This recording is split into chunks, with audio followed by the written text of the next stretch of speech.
Hello दोस्तों, मैं सागर कुमार आप सभी का एसएससी के एग्ज़ाम बाबा यूट्यूब चैनल में स्वागत करता हूं। जैसा कि आप सभी जानते हैं कि अभी मॉडर्न हिस्ट्री का जो है सीरीज़ चल रहा है। इस क्रम में हम लोग आज 1920 ईस्वी से लेकर के 1928 ईस्वी तक के महत्वपूर्ण घटना के बारे में डिस्कस करेंगे, जानेंगे कि इस समय कौन कौन सी महत्वपूर्ण घटना घटित हुई थी भारत के स्वर्णिम इतिहास में।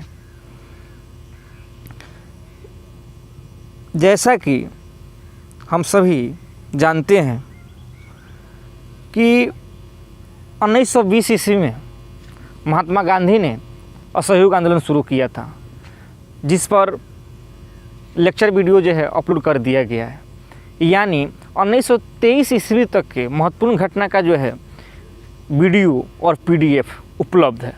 यदि आप चाहते हैं कि उस महत्वपूर्ण घटना का पीडीएफ प्राप्त हो तो इसके लिए नीचे डिस्क्रिप्शन बॉक्स में व्हाट्सएप ग्रुप का लिंक दिया गया है, आप उससे जुड़ जाएं और वहां से पीडीएफ प्राप्त कर सकते हैं। कुछ महत्वपूर्ण चरण था, उसको हम लोग जो थोड़ा सा रिवीजन कर लें। 1920 ईस्वी में एमएन जोशी, जोसेफ लेफिस्ट तथा लाला लाजपत राय के प्रयासों से अखिल भारतीय ट्रेड यूनियन कांग्रेस की स्थापना हुई। क्वेश्चन पूछता है, इसे शॉर्ट में हम लोग अटैक बोलते हैं। अखिल भारतीय ट्रेड यूनियन कांग्रेस की स्थापना कब हुई? तो 1920 ईस्वी में। ठीक है। अखिल भारतीय ट्रेड यूनियन कांग्रेस के जो है प्रथम अध्यक्ष लाला लाजपत राय एवं प्रथम सचिव दीवान चमन लाल थे। ठीक है। तो क्वेश्चन पूछे एग्जाम में कि अखिल भारतीय ट्रेड यूनियन कांग्रेस के प्रथम सचिव कौन थे? तो दीवान चमन लाल थे।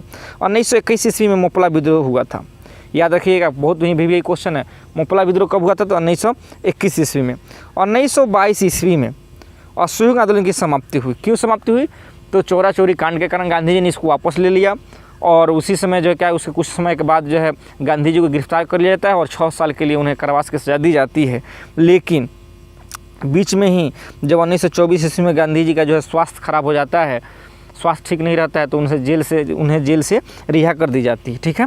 1923 ईस्वी में जो है स्वराज पार्टी का गठन हुआ था। स्पेशल स्वराज पार्टी के गठन की जो पृष्ठभूमि थी उसके बारे में जो है वीडियो बनाया गया है, आप उसको ज़रूर देखें, क्योंकि देखने के बाद आपको यह महसूस होगा कि हम जो पहले से जानते थे वह संपूर्ण जानकारी नहीं रखते थे। लेकिन जब वीडियो एक बार देख लीजिएगा तो अंदर से यह फील होगा कि नहीं, अब मैं स्वराज पार्टी के पृष्ठभूमि, क्यों गठन हुआ, 1923 ईस्वी में ही काहे हुआ, क्या लाभ था, उसके उद्देश्य के बारे में, इस सब के बारे में हम लोग लिख सकते हैं। अब आते हैं 1925 ईस्वी की घटना के बारे में।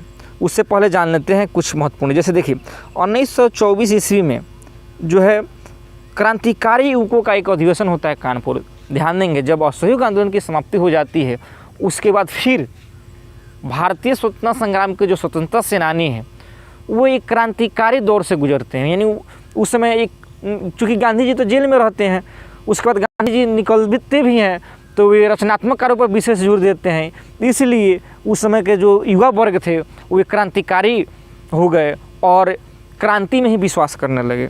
तो क्रांतिकारी जो युवा थे उनका एक अधिवेशन होता है कानपुर में। किसके सहयोग से? तो राम प्रसाद बिस्मल, योगेश चंद्र चटर्जी एवं सचिंद्र नाथ सन्याल इत्यादि अन्य जो क्रांतिकारी युवक जो है वहाँ पर इकट्ठा होते हैं और इन सभी के सहयोग से जो 1924 ईस्वी में हिंदुस्तान रिपब्लिकन एसोसिएशन की स्थापना होती है। याद रखेंगे, बहुत ही इंपॉर्टेंट क्वेश्चन है, इसे शॉर्ट में HRA बोला जाता है। क्वेश्चन पूछे कि हिंदुस्तान रिपब्लिकन एसोसिएशन की स्थापना कब हुई? तो 1924 ईस्वी में। कहीं कहीं पर लिखता है कि इसकी स्थापना किसने की? तो सचिंद्र नाथ सन्याल। तो ध्यान देंगे, यहाँ पर बहुत लोगों का सहयोग था, इसलिए कोई एक नहीं हो सकता, लेकिन फिर भी ऑप्शन के अनुसार हम लोग जो है लगा सकते हैं सचिंद्र नाथ सन्याल। इतना याद रखिएगा। HRA की स्थापना कब हुई? तो 1924 ईस्वी में। अब आते हैं 1925। चूँकि यहाँ पर जो क्रांतिकारी थे, HRA के सदस्य थे, उनका एक ही उद्देश्य था कि अब जो है क्रांतिकारी के क्रांति के द्वारा ही स्वतंत्रता को प्राप्त की जा सकती है, गणतंत्र की स्थापना किया जा सकता है। 1925 ईस्वी जो मुख्य रूप से जाना जाता है काकोरी कांड की वजह से। 1925 ईस्वी मुख्य रूप से किसके लिए जाना जाता है? तो काकोरी कांड के लिए। काकोरी कांड क्या हुआ था, आइए हम लोग जानते हैं। हिंदुस्तान रिपब्लिकन एसोसिएशन का सबसे प्रमुख कार्य जो है काकोरी डकैती था, यानी काकोरी डकैती को जो है उसमें प्रमुख कार्य में गिना जाता है। क्यों हुआ डकैती, देखिए ध्यान देंगे। 9 अगस्त 1925 को जो HRA के एसोसिएशन के जो सदस्य थे उन्होंने क्या किया, सहारनपुर लखनऊ लाइन पर, यानी सहारनपुर लखनऊ जो लाइन था, रेलवे लाइन था, वहाँ पर 8 डाउन रेलगाड़ी को काकोरी नामक गांव में रोक कर, ध्यान देंगे गलती रोक करके रेल विभाग के खजानों को लूट लिया। यानी वहाँ पर रेल से जो है खजाना जा रहा था उसको लूटा गया, ताकि यहाँ पर जो है पैसा इकट्ठा किया जाए, दौलत इकट्ठा किया जाए, ताकि बारूद, गोला, बंदूक ये सब खरीदा जा सके। अब जब लूट लिया गया खजाना तो सरकार अत्यंत क्रुद्ध हो गई। यानी सरकार सोची कि भाई कि यह रेल का खजाना क्यों लूटा है, आतंकवादियों ने क्यों हमला किया, और वह क्रुद्ध होकर के वहाँ पर जो अनेक आतंकवादियों का गिरफ्तारी करती है और उन पर काकोरी षड्यंत्र का जो है मुकदमा चलाया जाता है। राम प्रसाद बिस्मल, अशफाक उल्ला खां, राजेंद्र लाहिड़ी तथा रोहन सिंह को फांसी दे दी गई। ठीक है, क्वेश्चन पूछता है कि निम्न में से किन्हें फांसी दी गई, तो राम प्रसाद बिस्मल, अशफाकुल्ला खां, राजेंद्र लाहिड़ी, रोशन सिंह। अशफाकुल्ला खां शायद प्रथम ऐसे मुसलमान थे जो फांसी के तख्ते पर उसमें लटके हुए थे। और 4 को आजीवन कारावास की सज़ा दे करके अंडमान भेज दिया गया, जिसमें सचिंद्रनाथ सन्याल भी थे। तो क्वेश्चन जैसे पूछ दी कि निम्न में से किसे फांसी नहीं दी गई, निम्न में से किसे फांसी नहीं दी गई काकोरी षड्यंत्र केस के तहत, और ऑप्शन दे दे कि राम प्रसाद बिस्मल, अशफाकुल्ला खां और सचिंद्रनाथ सन्याल, तो कौन आंसर होगा, सचिंद्रनाथ सन्याल होगा। और 17 अन्य लोगों को जो है सज़ा सुनाई गई, लंबी सज़ा सुनाई गई। राम प्रसाद बिस्मल यह कहते हुए कि मैं राज की पतन की इच्छा करता हूं और फांसी पर लटक गए। तो क्वेश्चन पूछे कि किनका कथन है, मैं राज के पतन की इच्छा करता हूं, तो राम प्रसाद बिस्मल। चंद्रशेखर आज़ाद फरार हो गए, और काकोरी षड्यंत्र के अंदर जो चंद्रशेखर आज़ाद थे वहाँ से क्या हो गए, वह फरार हो गए। अब आते हैं 1926 ईस्वी की महत्वपूर्ण घटना। तो 1926 ईस्वी में स्त्रियों ने स्वयं को अपने अधिकारों के लिए आंदोलन करने के उद्देश्य से 1926 ईस्वी में अखिल भारतीय महिला संघ स्थापित की। तो क्वेश्चन पूछे कि अखिल भारतीय महिला संघ की स्थापना कब हुई, तो 1926 ईस्वी में। अब आते हैं नवंबर 1927 ईस्वी। ध्यान देंगे 1919 ईस्वी में जो एक्ट आया था उसके द्वारा यह बनाया गया था कि 10 साल के बाद पुनः 1919 ईस्वी के एक्ट को जो है जांचा जाएगा कि इसके द्वारा भारत की जो शिक्षा व्यवस्था थी, भारत उस समय की जो शासन व्यवस्था थी, जो संवैधानिक थी, वो किस चरण तक है, क्या इनको सत्ता सौंपी जा सकती है कि नहीं, यह सब जो है क्या करना, जांच करना था। लेकिन चूँकि 1919 से 10 वर्षों को जोड़ा जाए तो 1929 ईस्वी हुआ, उस समय एक आयोग का गठन करना चाहिए जांच समिति का। लेकिन कंजर्वेटिव पार्टी की सरकार सोचती है कि कहीं लेबर पार्टी की सरकार ना उस समय आ जाए। ये सब विभिन्न मुद्दा को लेकर के 1927 ईस्वी में, यानी 2 वर्ष पहले ही जो क्या किया जाता है, एक भारतीय विधि आयोग का जो है गठन किया जाता है, और इसके अध्यक्ष किसको बनाया जाता है, तो सर जॉन साइमन, तथा इसके जो भी सदस्य यानी सभी जो 7 सदस्य है, वो 7 सदस्य क्या थे, अंग्रेज थे। 7 सदस्य क्या थे, अंग्रेज थे। क्वेश्चन पूछे कि साइमन कमीशन, ध्यान देंगे अब चूँकि इसके अध्यक्ष कौन थे, साइमन कमीशन थे, इसलिए कालांतर में इसे क्या साइमन आयोग के नाम से ही जाना जाने लगा। यानी इसका क्वेश्चन पूछे कि भारतीय विधि आयोग का गठन कब हुआ, तो 1927 ईस्वी में। अब इसके अध्यक्ष कौन थे, तो साइमन थे, इसलिए इसे क्या साइमन आयोग के नाम से भी जाना जाता है। तो साइमन आयोग का गठन कब हुआ, 1927 ईस्वी में। इसमें कितने सदस्य थे, तो 7 सदस्य थे, और 7 सदस्य कौन थे, अंग्रेज थे। एक भी सदस्य क्या थे, भारतीय नहीं थे। इसलिए भारतीय यह सोचे कि भाई जब सारा लोग सदस्य उसमें का जो क्या है अंग्रेज ही है, तो क्या इसका अर्थ है कि वो हमें निकामा समझते हैं।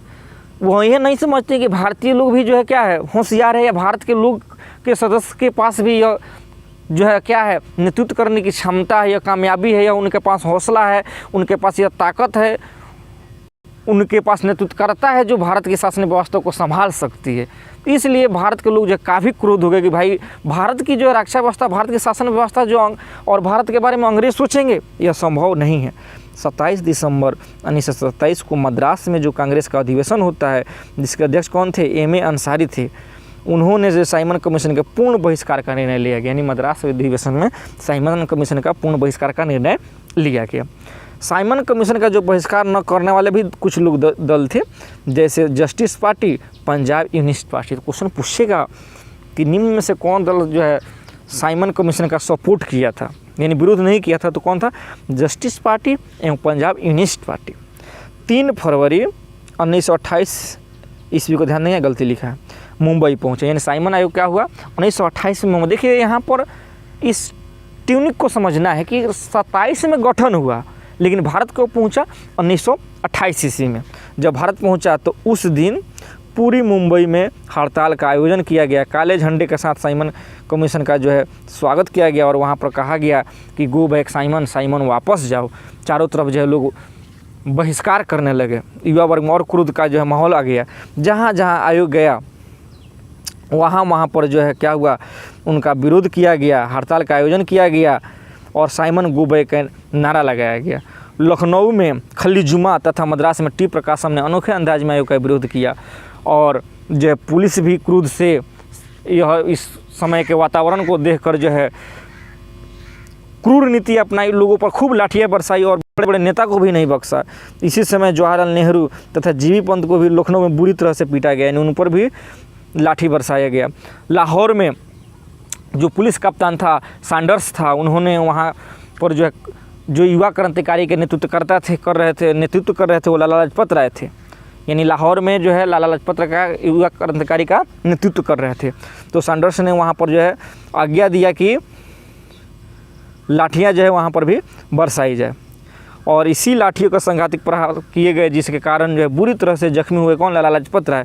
और नवंबर 1928 ईस्वी में उनकी मृत्यु हो गई। नहीं, लाठी के कारण, मार के कारण ही लाला लाजपत राय की मृत्यु हो जाती है। और मरने से पूर्व लाला लाजपत राय का यह कथन ऐतिहासिक सिद्ध हुआ कि मेरे ऊपर जो लाठी का प्रहार किए गए हैं वहीं एक दिन ब्रिटिश साम्राज्य की ताबूत की आखिरी कील साबित होगा। तो क्वेश्चन पूछता भी है दोस्तों कि मेरे ऊपर जो लाठी के प्रहार किए गए हैं वहीं एक दिन ब्रिटिश साम्राज्य की ताबूत की आखिरी कील साबित होगी। किसका कथन है?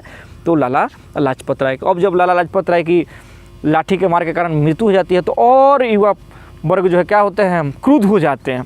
ध्यान देंगे HRA की स्थापना हुआ था कब? 1924 ईस्वी में। वो भी क्रांतिकारी युवा का संगठन था। धीरे धीरे 28 तक आते आते क्या हुआ था? वह समाप्त हो गया था। क्यों? क्योंकि काकोरी कांड के तहत अनेक नेताओं को गिरफ्तार करके जो है किसी को फांसी दे दिया गया, किसी को आजीवन कारावास की सज़ा दे दी गई और उसी समय चंद्रशेखर आज़ाद क्या हो गए थे? फरार हो गए थे, नहीं पकड़े गए थे, जिंदा थे। वे हुए और भी युवा क्रांतिकारी के जो है नेतृत्व में फिरोज शाह कोटला में जो क्या होता है, एक आयोजन होता है, एक अधिवेशन होता है। वहीं पर भगत सिंह के नेतृत्व में जो है 1928 ईस्वी में जो हिंदुस्तान सोशलिस्ट रिपब्लिकन एसोसिएशन की स्थापना हुई। यानी HRA का नाम बदल करके HSRA कर दिया गया। और यह भी क्या था? क्रांतिकारी ही संगठन था। और HSRA के 3 प्रमुख सदस्य भगत सिंह, चंद्रशेखर आज़ाद तथा राजगुरु ने लाला लाजपत राय के मौत के लिए सैंडर्स को दोषी मानते हुए 17 दिसंबर 1928 ईस्वी को सैंडर्स की हत्या कर दी। शेर-ए पंजाब के नाम से लाला लाजपत राय को ही जाना जाता है। तो मेरे प्यारे दोस्तों, मेरे विद्यार्थीगण, आज इस वीडियो में हम लोग यहीं तक देखेंगे, यहीं तक चर्चा करेंगे। आगे की प्रमुख घटना को जो है मैं नेक्स्ट वीडियो में फिर लेकर आऊँगा। यदि आपको वीडियो अच्छा लगा हो तो इसे लाइक कीजिए, चैनल को सब्सक्राइब कीजिए, शेयर कीजिए और नीचे डिस्क्रिप्शन बॉक्स में व्हाट्सएप ग्रुप का लिंक दिया गया है, वहाँ पर जुड़ जाए ताकि आपको जो है इसका PDF प्राप्त हो जाए।